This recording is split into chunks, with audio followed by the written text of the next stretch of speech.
Hello guys! Welcome to my YouTube channel! Ito na naman ako. Mag-unboxing na naman tayo ng customized keychain. So, nagpagawa ako ng keychain guys. Pinagawa ko siya dito sa Central Hong Kong. So, tingnan natin.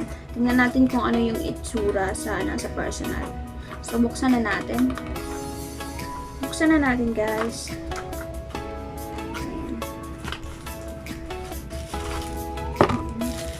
Mas mahilig ako sa customized guys. Mahilig ako lagi sa mga customized na gamit. Lahat, necklace, everything. So, ayan na. Ayan na. So, ayan. Zhenhina. Ayan, Zhenhina. Maganda siya guys. Pinili ko yellow green kasi itong kulay yung gusto ko, yung pangalawang gusto ko sa pink. Pink yung pinaka favorite color ko din. Yellow green. So yun na. Ang ganda niya. Keychain. Pwede niyo siyang gamitin sa mga lagay niya sa wallet or bag. Ang ganda. Tsaka yung isa yung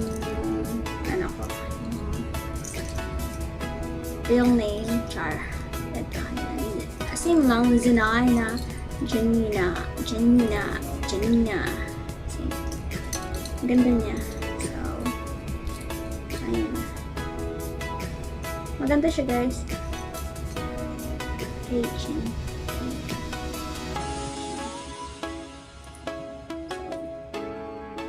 Maganda siya. Zhenhina.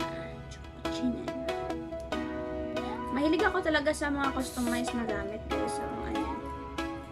So, ayan lang. Ayan lang. Pinakita ko lang. Char. Pinakita ko lang yung keychain ko na maganda. Bye guys! Thank you for watching! Bye!